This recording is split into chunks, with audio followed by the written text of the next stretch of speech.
तो हम variable discuss कर चुके हैं, हम डेटा टाइप डिस्कस कर चुके हैं, हम यूजर से इनपुट लेना सीख चुके हैं, हमने टाइप कास्टिंग बता दी है, अगर बड़े टाइप को छोटे टाइप में कन्वर्ट करना है, बड़े डेटा को स्मॉल डेटा में कन्वर्ट करना है। टाइप प्रमोशन बता चुका हूं मैं। तो जो नेक्स्ट टॉपिक आता है वो आता है ऑपरेटर्स।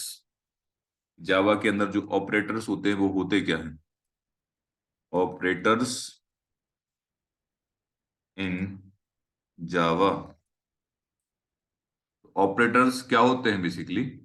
अगर आपसे कोई पूछता है, क्वेश्चन करता है, तो आप इसका जवाब कैसे दे सकते हो? जैसे फॉर एग्जांपल मैथमेटिक्स में, मैथमेटिक्स जब हम पढ़ते थे तो उसमें हम एक्सप्रेशन लिखते थे। सपोज हमने एक एक्सप्रेशन लिखा x plus y equals to z. ये हमारे पास मैथमेटिक्स में हम एक एक्सप्रेशन लिखते थे। तो जावा में भी हमें एक एक्सप्रेशन लिखना होता है। जो मैथमेटिक्स में करते हैं वही आप किसी प्रोग्रामिंग लैंग्वेज में करते हो, बस उसका सिंटेक्स और चीजें बदल जाती हैं। जैसे ए चीज जो लिखी हुई है इसको हम मैथमेटिक्स में लिखते हैं, लेकिन अगर इसी चीज को हमें लिखना है प्रोग्रामिंग में तो हम इसको लिखते हैं जेड। फिर यहाँ पर अपन लगाएंगे इक्वल्स टू, फिर अपन यहाँ पर लगाएंगे एक्स, और फिर यहाँ पर लगाएंगे अपन प्लस, और फिर यहाँ पर अपन लगाएंगे वाई, और फिर अपन लगाएंगे सेमी कोलन। तो ये सिंटेक्स जो है वो प्रोग्रामिंग का है, और ये सिंटेक्स जो है भैया वो हमारे पास, ये वाला सिंटेक्स प्रोग्रामिंग का है और ये सिंटेक्स नॉर्मल मैथमेटिक्स का है। तो नॉर्मल मैथमेटिक्स में हम क्या करते हैं, एक एक्सप्रेशन लिखते हैं। अब उस एक्सप्रेशन में कुछ उसके एलिमेंट होते हैं। जैसे यहाँ पर अगर एलिमेंट देखा जाए मैथमेटिक्स के अंदर, तो एक तो हमारे पास एलिमेंट है एक्स, एक तो हमारे पास एलिमेंट है एक्स, और एक यहाँ पर एलिमेंट है हमारे पास बाय, और यहाँ पर एक एलिमेंट हमारे पास है जेड। तो आप ऐसा बोलोगे कि सर एक्स एक एलिमेंट है, वाई एक एलिमेंट है और जेड एक एलिमेंट है, मतलब कि एक्स और वाई जब परफॉर्म हो रहे होंगे तो क्या परफॉर्म कर रहे होंगे? एक एडिशन को परफॉर्म कर रहे हैं। तो एडिशन को परफॉर्म करने के लिए, एडिशन को परफॉर्म करने के लिए यहाँ पर हमें दो एलिमेंट की जरूरत पड़ रही है। एक हमारे पास है एक्स और एक हमारे पास है वाई। तो ये जो दो एलिमेंट होते हैं इनको प्रोग्रामिंग में बोला जाता है, जिनसे मिलके किसी ऑपरेशन को परफॉर्म करना होता है, या फिर कोई ऑपरेशन परफॉर्म किया जाता है किसी एलिमेंट से मिलके। उस एलिमेंट को प्रोग्रामिंग में बोला जाता है ऑपरेंड्स। उन एलिमेंट्स को प्रोग्रामिंग में बोला जाता है ऑपरेंड्स। एक तो होता है ऑपरेंड्स, और ये जो ऑपरेंड से मिलके कौन सा ऑपरेशन परफॉर्म कर रहे हैं, ये जो दोनों ऑपरेंड्स हैं ये मिलके कौन सा ऑपरेशन परफॉर्म कर रहे हैं, ये कहलाता है हमारा ऑपरेटर। और ये हमारा कौन सा ऑपरेशन परफॉर्म किया जा रहा है? एडिशन। तो यहाँ पर जो प्लस साइन है या फिर जो एडिशन का साइन है, ये हमारा कहलाता है ऑपरेटर। तो ऑपरेटर क्या होते हैं बेसिकली? ऑपरेटर्स हमारे कंपाइलर को बताते हैं कि हम कौन सा ऑपरेशन परफॉर्म करने जा रहे हैं। ये ऑपरेटर्स हमें बताते हैं कि हम कौन सा ऑपरेशन परफॉर्म करने जा रहे हैं अपने प्रोग्राम में। तो बेसिकली ये जो कहलाते हैं, मतलब इस एडिशन को परफॉर्म करने के लिए दो वेरिएबल की जरूरत होगी, और दो वेरिएबल को बोला जाता है ऑपरेंड्स। मतलब इन ऑपरेंड से एक ऑपरेशन परफॉर्म हो रहा है जिसको हम एडिशन या फिर सम ऑपरेशन बोल सकते हैं। यहाँ तक कोई दिक्कत? मतलब अगर कोई ऑपरेशन, मतलब अगर आप कोई एक्सप्रेशन लिखते हो, वो एक्सप्रेशन के अंदर कितने एलिमेंट्स हैं, उन एलिमेंट्स को प्रोग्रामिंग में ऑपरेंड्स बोला जाता है। और वो एक्सप्रेशन क्या परफॉर्म कर रहा होगा, और उस एक्सप्रेशन को परफॉर्म करने के लिए जो सिंबल्स यूज होते हैं उन्हें बोला जाता है ऑपरेटर, जो बताते हैं कंप्यूटर को कि हम प्रोग्राम में एक चीज यूज करने वाले हैं। मतलब कंपाइलर जो अगर अपन बोले तो सिंबल्स, ये जो सिंबल्स होते हैं प्लस या फिर माइनस या फिर मल्टीप्लिकेशन या फिर डिवीजन, ये होते हैं सिंबल्स। ये सिंबल्स जो होते हैं that tell compiler to perform some operation. इतनी बात क्लियर हुई? समझ में आया क्या है? Yes sir. इतनी बात समझ में आई? तो ये तो हमारे ऑपरेटर्स की बात हो जाती है। अब अपन देखते हैं बेसिकली कि जो, जैसे यहां पर मैं डिफरेंस भी ले सकता हूं ना। जैसे मैंने यहां पर एक डिफरेंस वर्ड ले लिया, ठीक है ना, डिफरेंस। और डिफरेंस के बाद मैंने यहाँ पर x माइनस वाई कर दिया। तो यहाँ पर जो x और y है ऑपरेंड्स कहलाएंगे, और जो माइनस है, ये जो सिंबल है, ये बेसिकली एक ऑपरेशन को परफॉर्म कर रहा होगा, इसको हमने बोल दिया सब्ट्रैक्शन। तो ए भी एक एक्सप्रेशन है, इस एक्सप्रेशन के एलिमेंट्स हैं x और y, जिनको ऑपरेंड्स बोला जाएगा, और जो ए माइनस है, जो सिंबल्स है, कंप्यूटर को या फिर कंपाइलर को बताएगा, कंपाइलर को बताएगा कि इस ऑपरेंड की हेल्प से मैं इस ऑपरेशन को परफॉर्म करने जा रहा हूं। इतनी बात क्लियर?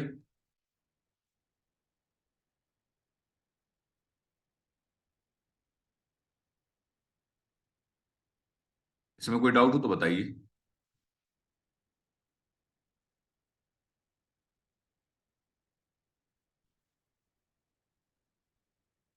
अब देखते हैं अपन, इसमें कोई डाउट है क्या? No sir. अब देखते हैं अपन टाइप्स ऑफ ऑपरेटर्स क्या होते हैं। टाइप्स ऑफ ऑपरेटर क्या होते हैं? बेसिकली वो तो सिर्फ आपको पता होना चाहिए ये ऑपरेटर ये कहलाते हैं, और टाइप्स क्या होते हैं वो देखते हैं अपन।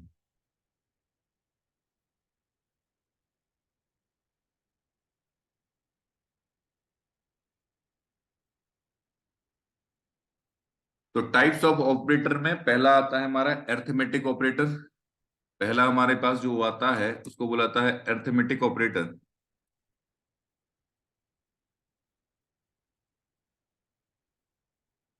दूसरा जो हमारे पास इसमें टाइप आता है वो होता है रिलेशनल ऑपरेटर।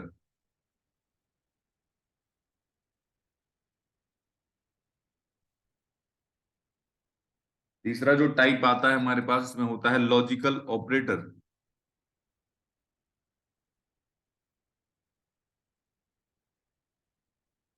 एक फोर्थ हमारे पास आता है इसके अंदर, जिसको हम बोला जाता है बिटवाइज ऑपरेटर, जिसको हम बिट मैनिपुलेशन के अंदर देखेंगे। नहीं तो अभी पहले हम बेसिक से देखेंगे, फिर इसके बाद हम बिट मैनिपुलेशन के अंदर देखेंगे बिटवाइज ऑपरेटर्स को,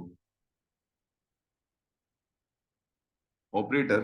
फिर हमारे पास आता है असाइनमेंट ऑपरेटर।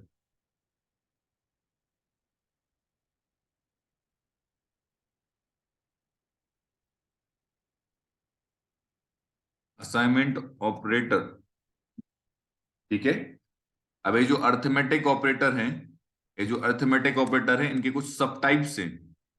पहला इसके अंदर सब टाइप्स हमारे पास, पहला इसके अंदर आ जाता है, इसी का जो सब टाइप्स है वो आ जाता है इसके अंदर। Just a minute.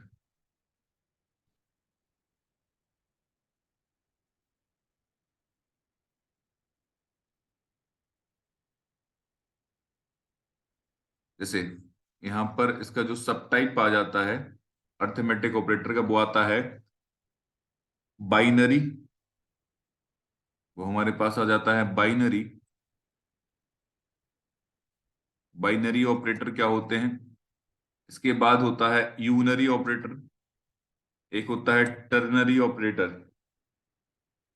और टर्नरी ऑपरेटर देखेंगे जब हम कंडीशनल स्टेटमेंट्स पढ़ेंगे, डिसीजन कंट्रोल पढ़ेंगे। तो ये जो बाइनरी होता है, बाइनरी ऑपरेटर, इसका मतलब होता है टू। और इस बाइनरी के बाद ये जो हमारे पास यूनरी ऑपरेटर होता है, इसका मतलब होता है सिंगल, यानी कि वन। वही सिंगल और वन का इंपॉर्टेंस आपको तब समझ में आएगा जब मैं इसको परफॉर्म करके बताऊंगा। तो मैंने बोला जो हमारे पास ये जो हैं अरिथमेटिक ऑपरेटर, ये जो तीन टाइप के होते हैं, एक हमारे पास हो जाता है यूनरी, एक हो जाता है बाइनरी, और एक हो जाता है टर्नरी। टर्नरी का मतलब होता है तीन। टर्नरी ऑपरेटर, इसके अंदर तीन चीजें होती हैं, थ्री। तो क्या होते हैं, कैसे होते हैं, कैसे काम करते हैं, इन सब चीजों को समझने के लिए, जैसे अगर फॉर एग्जांपल हमारे पास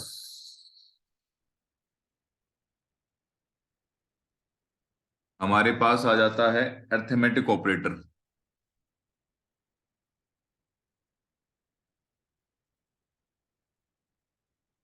अरिथमेटिक ऑपरेटर, तो इसमें पहले आ जाता है बाइनरी, और बाइनरी के जो बेसिक सिंबल या फिर बेसिक साइन हो गए वो हो गए प्लस, माइनस, इसके बाद आप बोल दो मल्टीप्लीकेशन, इसके बाद आप बोल दो डिवीजन जिसको आप स्लैश से यूज करते हो, इसके बाद आता है आपका मॉडुलो ऑपरेटर, इस वाले को बोला जाता है मॉडुलो ऑपरेटर, मॉडुलो ऑपरेटर। इसके बाद ये होते हैं बाइनरी, और ये होते हैं हमारे, एक होते हैं हमारे बाइनरी यूनरी ऑपरेटर।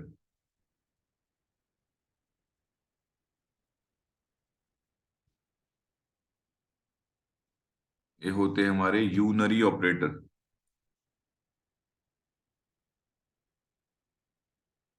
कौन कौन से होते हैं यूनरी ऑपरेटर? एक होता है हमारे पास प्लस प्लस, और एक होता है हमारे पास माइनस माइनस,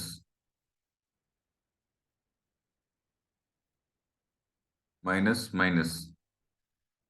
मतलब बाइनरी ऑपरेटर वो ऑपरेटर होते हैं जिनको परफॉर्म करने के लिए किसी एक्सप्रेशन को आपको दो ऑपरेंड्स लगते हैं। बाइनरी का मतलब होता है टू, और टू का मतलब होता है जब आपको किसी एक्सप्रेशन के अंदर दो ऑपरेंड डालने होते हैं और फिर किसी एक्सप्रेशन को परफॉर्म करना कराना होता है उस ऑपरेटर की हेल्प से, तब बाइनरी का यूज किया जाता है। इसके अंदर जो मौजूद होते हैं वो होते हैं टू ऑपरेंड्स,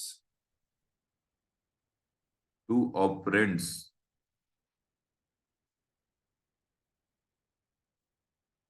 और यूनरी का मतलब होता है जिसके अंदर सिर्फ आपके पास एक ऑपरेंड से आपका काम चल जाता है, आपको दूसरा ऑपरेंड की जरूरत आपको नहीं पड़ती है। सिंगल ऑपरेंड जब आपको जरूरत होती है और उससे आपका काम चल जाता है, तब यूज किए जाते हैं हमारे ए यूनरी ऑपरेटर। यूनरी ऑपरेटर पे तो अभी अपन बहुत चीजें देखेंगे कैसे कैसे काम करते हैं। तो अभी मैं सिर्फ और सिर्फ आपको टू ऑपरेंड्स का यूज करते हुए बताता हूं कि कैसे एक चीजें काम करती हैं। इसमें जो थोड़ी सी प्रॉब्लम आती है वो आती है, इसमें थोड़ा सा याद रखना होता है। ये दो जो साइन है, एक हमारे पास है ए वाला साइन स्लैश जिसको हमने बोल दिया, और एक हमारे पास ए वाला साइन है जिसको हमने बोल दिया मॉडुलो। ए जो डिवीजन होता है, ये जो डिवीजन होता है, ये जो डिवीजन होता है ये रिटर्न करता है, ये जो डिवीजन होता है ये रिटर्न करता है आपका कोशेंट। और ये जो मॉडुलो या फिर जिसको परसेंटेज आप बोल देते हो, जो परसेंटेज का साइन है, ये रिटर्न करता है हमारा रिमाइंडर। जब आपको रिमाइंडर से रिलेटेड इंफॉर्मेशन की जरूरत होती है तब आप यूज करते हो ये जो हमारे पास रिटर्न करता है रिमाइंडर। और ए वाली जो चीज है जिसको अपन यहाँ पर देख रहे हैं, ए रिटर्न करता है कोशेंट। तो कैसे, अभी अपन देखते हैं।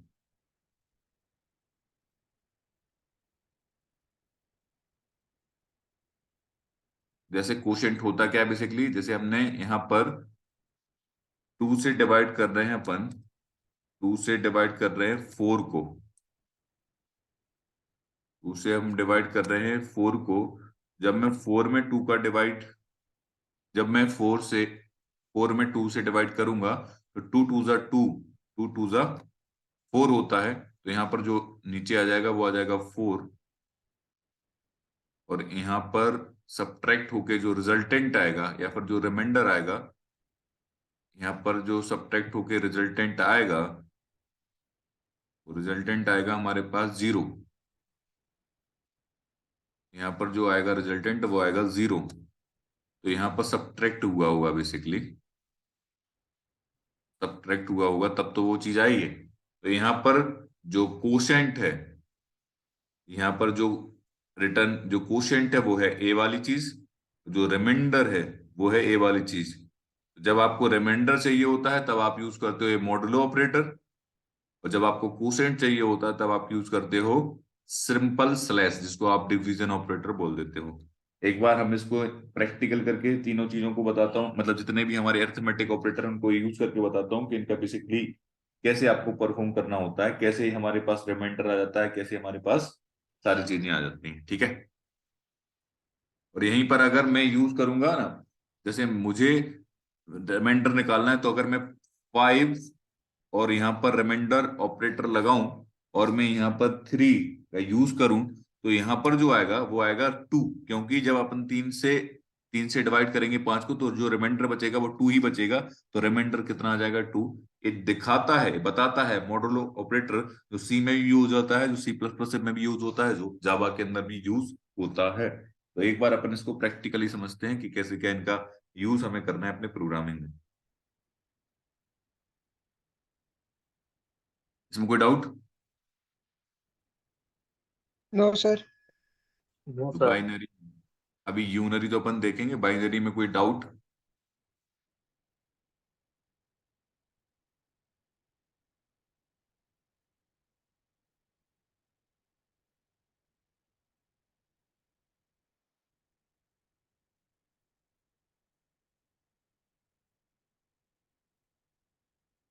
अगर लॉजिक जो होते हैं ना, लॉजिक बिल्डिंग ब्लॉक्स, या फिर जो लॉजिकल क्वेश्चंस बनते हैं, वो केवल 3 चीजों से बनते हैं। अगर चैप्टर्स की बात की जाए या टॉपिक्स की बात की जाए, तो सिर्फ 3 चैप्टर या फिर 3 टॉपिक होते हैं। एक हमारा ऑपरेटर का मान लो, दूसरा हमारा डिसीजन कंट्रोल का मान लो, और तीसरा हमारा लूपिंग कंट्रोल का मान लो। सबसे ज्यादा जो इंटरव्यू में क्वेश्चंस पूछे जाते हैं, वो पूछे तो जाते हैं ऊप से, पूछे तो जाते हैं मल्टी थ्रेडिंग से, वो पूछे तो जाते हैं एक्सेप्शन हैंडलिंग से, वो पूछे तो जाते हैं हमारे पास स्ट्रिंग से, स्ट्रिंग बिल्डर, स्ट्रिंग बफर। लेकिन जो लॉजिकल क्वेश्चंस आपसे पुट अप होते हैं, वो इन्हीं चैप्टर से पूछे जाते हैं। तो इनको बड़े ध्यान से, और एक एक चीज आपकी क्लियर होना चाहिए, इसलिए अपन ने बिल्कुल स्टार्टिंग से स्क्रैच से अपन चलते आ रहे हैं, और सब चीज एक एक चीज बड़े मैं ध्यान से आपको समझा रहा हूं, कि आपको कभी भी किसी भी चैप्टर में प्रॉब्लम ना आए। ठीक है? तो एक काम करते हैं, और हम यहाँ पर देख लेते हैं इसको एक बार प्रैक्टिकली करके।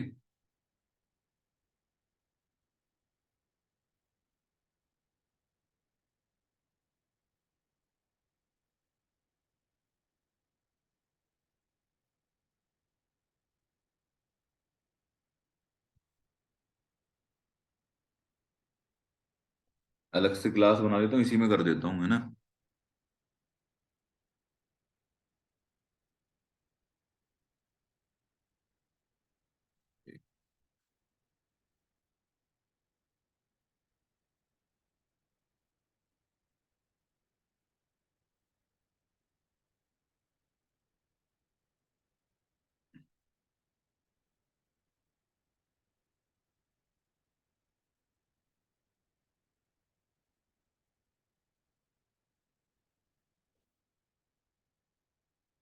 लैपटॉप भी बहुत स्लो हो गया।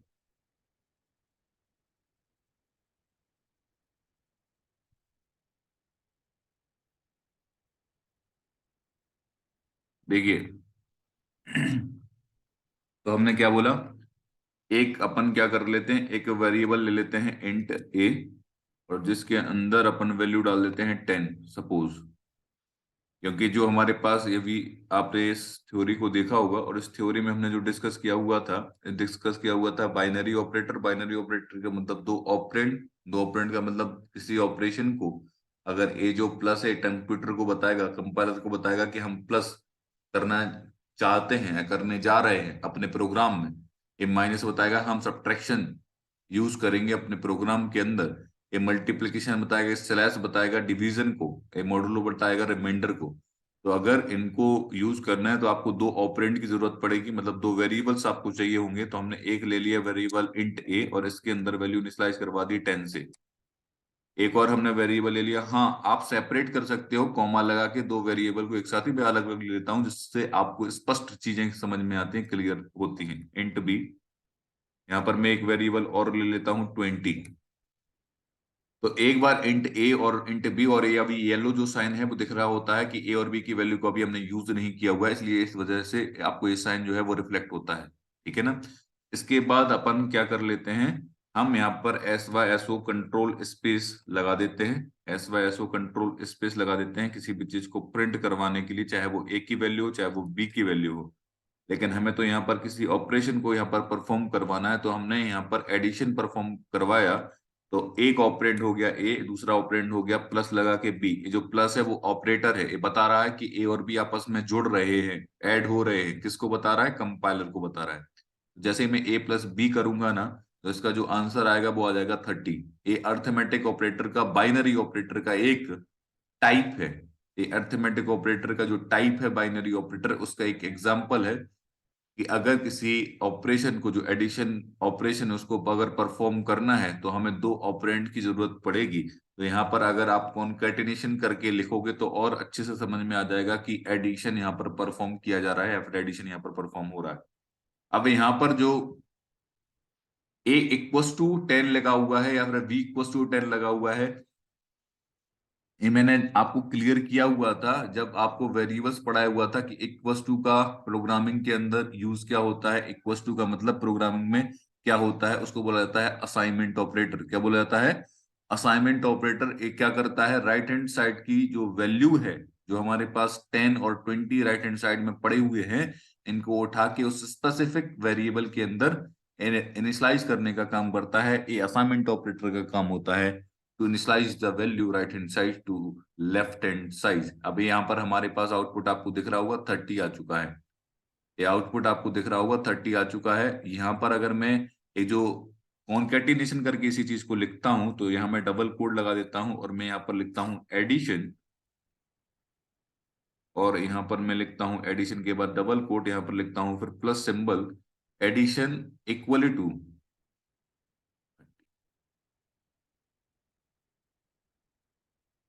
तो एडिशन इक्वल टू 30 हमारे पास आ जाएगा। यहाँ पर एडिशन हम परफॉर्म कर रहे हैं, इस वजह से आंसर आ रहा है एडिशन इक्वल टू 10 और 20। ये क्यों आ रहा है? चलिए बेहतरीन चीज निकल के आ जाएगी, इसको भी देख लेते हैं। ये 10 और 20 क्यों आ रहा होगा?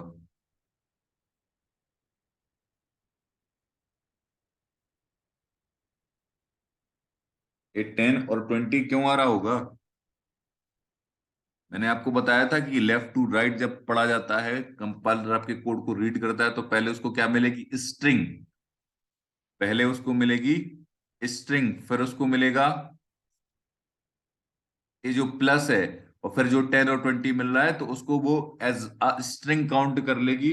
वहां पर ये उसको यूज नहीं करेगी एज अ इंटीजर।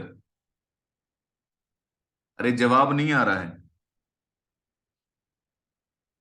बोलिए। Yes sir. मैंने आपको कॉन्केटिनेशन में बताया था कि जब हमारे पास अगर स्ट्रिंग को यूज कर लिया, तो वो यूज जो किया जाएगा वो कैसे यूज किया जाएगा?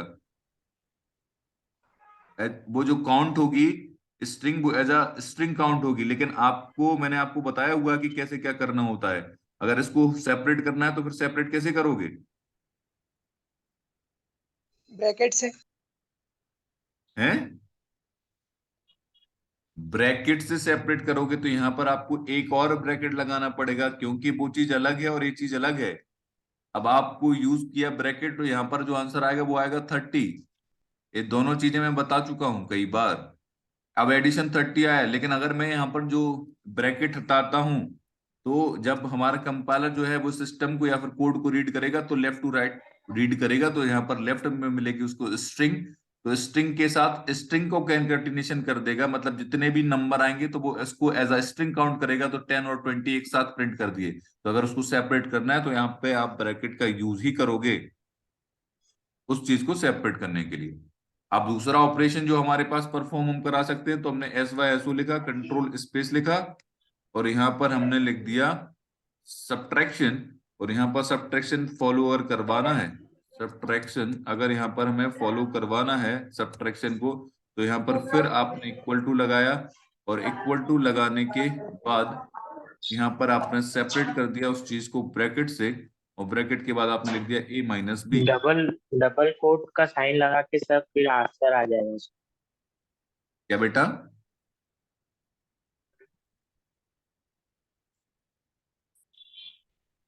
Double quote as a string count करेगा ना।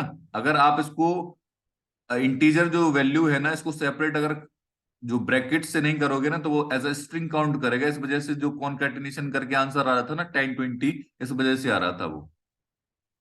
ठीक है।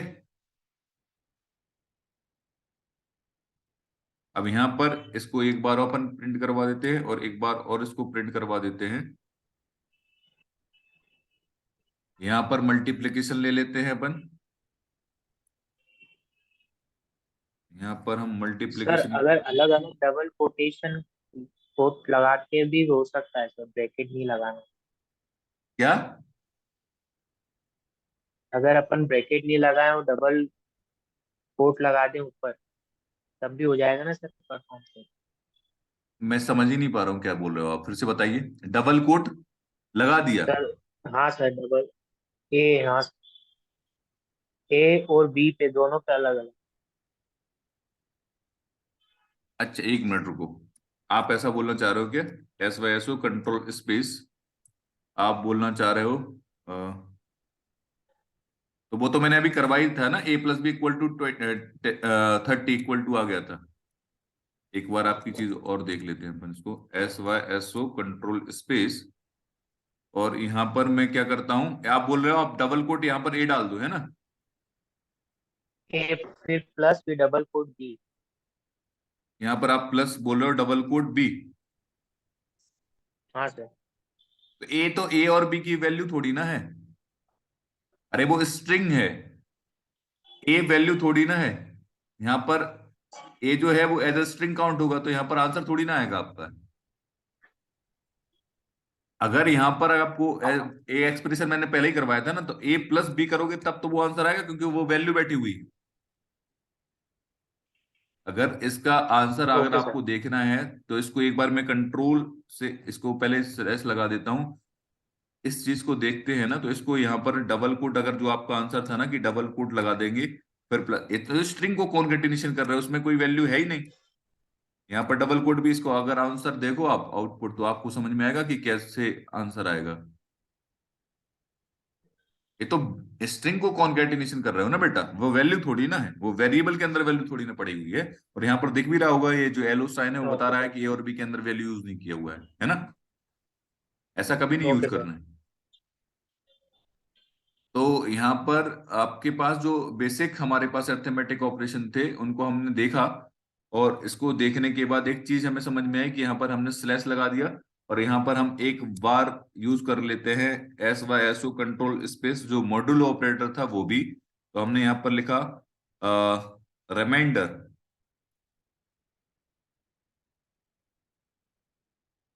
रिमाइंडर इक्वल्स टू, और फिर हमने लगा दिया प्लस, और फिर हमने ब्रैकेट के अंदर डाल दिया 20। 20 की जगह पर ले लूंगा बी मॉडुलो, बी मॉडुलो ए, बी मॉडुलो ए। तो यहां पर इसको आउटपुट देखते हैं कि क्या क्या इसका आउटपुट आ रहा होगा, राइट? देखिए सब्ट्रैक्शन, देखिए सब्ट्रैक्शन हमारे पास आया, एडिशन हमारे पास आया, फिर सब्ट्रैक्शन हमारे पास आया। दो बार मैंने सब्ट्रैक्शन लिखा हुआ है क्या? यहां पर मुझे डिवीजन लिखना पड़ेगा।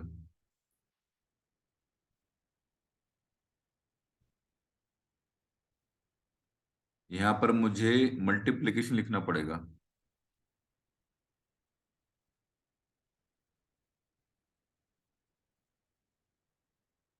तो अभी देखते हैं।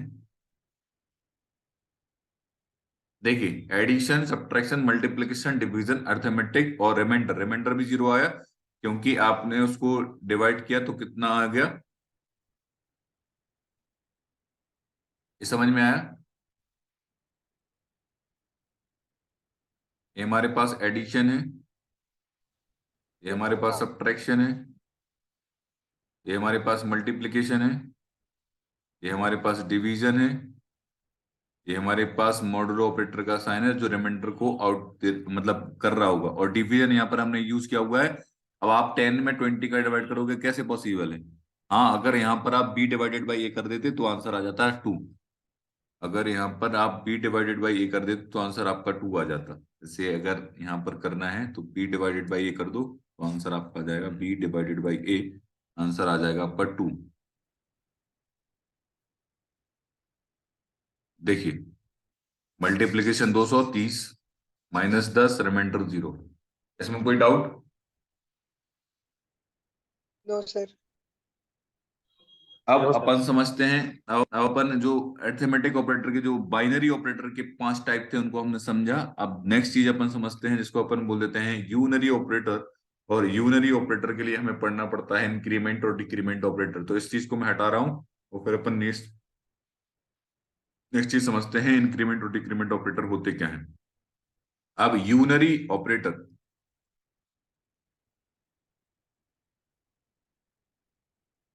ऑपरेटर यूनरी ऑपरेटर, इन यूनरी ऑपरेटर को हमें जब यूज करना है तो ये 2 टाइप के होते हैं। एक होता है इंक्रीमेंट इंक्रीमेंट ऑपरेटर, और एक होता है हमारे पास बेटा decrement operator.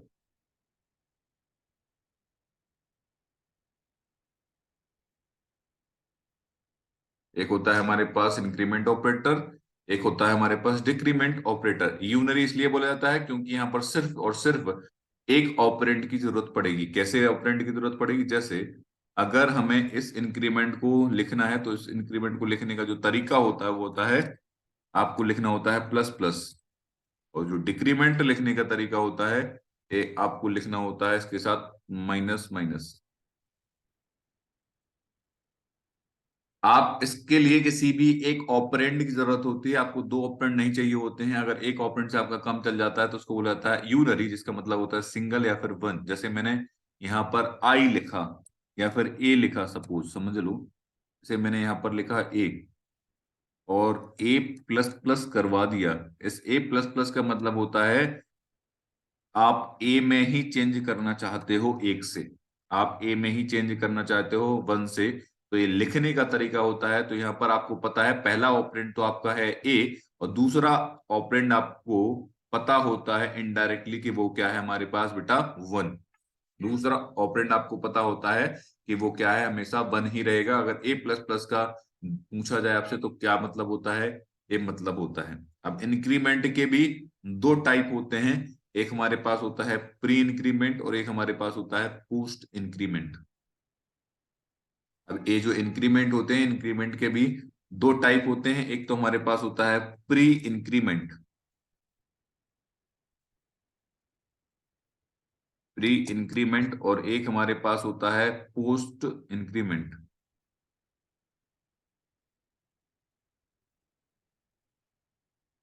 Post increment, pre increment के कुछ रूल्स होते हैं। प्री इंक्रीमेंट बोलता क्या है? प्री इंक्रीमेंट बोलता है कि अगर आप किसी ऑपरेंड के या फिर किसी वेरिएबल के पहले प्लस प्लस ए वाला सिंबल लगाते हो, लेकिन इसका मतलब वही होता है कि ए के अंदर आप चेंज कर रहे हो वन से, ए के अंदर इंक्रीमेंट कर रहे हो वन से, इसको बोला जाता है प्री इंक्रीमेंट। और जब आप किसी वेरिएबल या फिर किसी ऑपरेंड के साथ लास्ट में प्लस प्लस लगाते हो तो इसको बोला जाता है पोस्ट इंक्रीमेंट। इस प्री इंक्रीमेंट के रूल क्या होते हैं? पहला नंबर रूल प्री इंक्रीमेंट का, ये जो प्री इंक्रीमेंट होता है ये बोलता है कि पहले जो वैल्यू है उसको इंक्रीज कर दो वन से।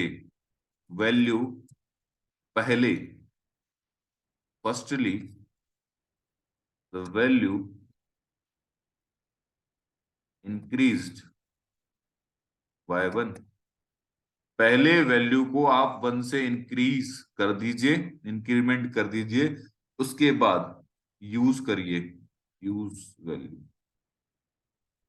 लेकिन ये जो पोस्ट है, जो पोस्ट बोलता है कि इस पोस्ट के भी कुछ रूल्स होते हैं। रूल नंबर 1 ये बोलता है पहले वैल्यू को यूज करो, firstly use the value, and जो रूल नंबर 2 है उसका मतलब क्या होता है? इंक्रीमेंट बाद में करो, then increase the value by one.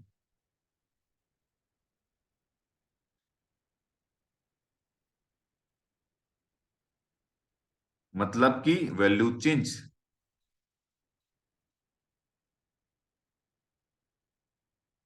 और इसका मतलब पहले वैल्यू चेंज, अगर इसको बोला जाए तो इसका मतलब होता है वैल्यू पहले चेंज होती है। एसी और सी प्लस प्लस में तो देखे होंगे ना आपने रत्नेश। Yes sir. है ना, इनका यूज आपने किया होगा, इनको समझ में आया होगा आपने। जैसे एक बार हमने सारी चीजों को कैसे, जो मैंने यहाँ पर रूल लिखे हुए हैं, यूनरी ऑपरेटर, इंक्रीमेंट ऑपरेटर, ए प्लस प्लस ए प्लस वन क्या होता है, या फिर प्लस प्लस ए का मतलब क्या होता है, कैसे वैल्यू को इंक्रीज किया जाता है, कैसे वैल्यू को यूज किया जाता है, कैसे पोस्ट इंक्रीमेंट में। यहाँ पर ध्यान रखना, ए जो प्लस प्लस ए है, इसका मतलब भी ए प्लस वन है, और जो यहाँ पर ए प्लस प्लस प्लस है, इसका मतलब भी वही है जो प्लस प्लस ए का है। यहां पर भी मैं सेमी कोलन लगाऊंगा और यहां पर भी मैं सेमी कोलन लगाऊंगा। इन दोनों का मतलब ये होता है। तो सर हमें कैसे पता चलेगा कि कब कौन सा यूज करना है? आपको खुद से पता चलेगा जब आपके पास जो कंडीशन है, फिर जो ऑपरेटर के पास जो गिवन है, उसके अकॉर्डिंग आपको किसी चीज को परफॉर्म करना है, तो आपको खुद समझ में आ जाएगा। और कैसे समझ में आएगा? ये ऐसे समझ में आएगा अगर आपको उसकी वर्किंग पता है। ये हमारे पास प्री की वर्किंग है और ये हमारे पास पोस्ट की वर्किंग है। ये इंटरनल वर्किंग है किसी भी ऑपरेशन को परफॉर्म करने के लिए। तो एक बार ये सारी चीजें नोट करो। अपन फिर से इसको स्टार्ट कर रहे हैं, मैं लिंक भेजता हूं आपको, है ना। और उस स्लाइड में, उस लेक्चर में इनको हम एक बार प्रैक्टिकल करके देखते हैं, ठीक है ना। Yes sir. Just a minute. इसमें कोई डाउट बेटा? मतलब सारी चीजें बिल्कुल क्लियर है ना, बिल्कुल मतलब जैसे बोलते हैं ना यस सर। कि कोई प्रॉब्लम नहीं आनी चाहिए। अगर अपन एक चीज पढ़ रहे हैं तो उसको पढ़ने के बाद जो डाउट्स हैं वो रहना ही नहीं चाहिए। अगर वो नहीं रह रहे हैं तब तो पढ़ना हमारा सही है, और रह रहे हैं तो फिर प्रॉब्लम है ना।